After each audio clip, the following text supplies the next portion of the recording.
Okay, today we are talking about adding and subtracting positive and negative numbers. And this could include fractions, so not all integers. It could be fractions as well, so any rational numbers. So let's just review the rules, and this is a review because last year we talked about this. If we are adding two positive numbers together, we will get a positive answer. If we add two negative numbers together, we're going to get a negative sum. So let's look at a couple of examples of that. So clearly, if we add 5 plus 3 together, then we get 8. That's no big deal. Been doing that forever. If we add negative 3 plus negative 4 together, we get negative 7. Once again, pretty logical. The tricky part comes in when we're adding and subtracting, or adding together two numbers that have a different sign. So an example of that would be 5 plus negative 3. What you're actually doing is subtracting 5 minus 3, you're getting 2, and then because 5 is the number with the larger absolute value, it's positive. Another example, let's make the negative number the one with the greater absolute value. If we had negative 8 plus 6, we would subtract 8 minus 6, get 2. But because 8 is the one with the greater absolute value and it has a negative in front of it, then that means that the sum will be a negative 2.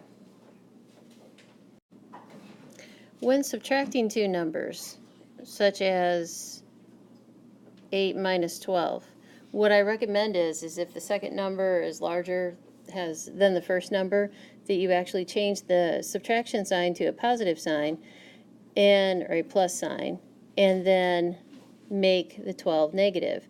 So in other words, what we did was we kept the 8 the same, we changed the subtraction to a plus, and we also changed the sign of the 12 to a negative. So that's what we would call keep, change, and change, because you're keeping the 8 the same, changing the subtraction to addition, and changing the positive 12 to a negative 12. So anytime you see a minus sign, I recommend that that's simply what you do. And then you can just follow the rules for addition that we just had on the other two slides. So let's take a look at one more example. If we have, for instance, negative 33 minus a negative 7, then we did keep, change on it, then it would be negative 33 plus a positive 7. Then we would use the rules for addition.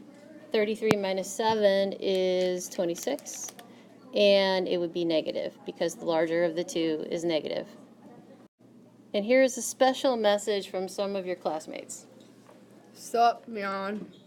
Hi, future people. Hey, Hello. how's it chilling, guys? I'm from the past. It's Austin. I'm tripping.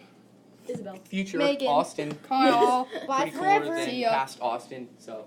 Yeah, man.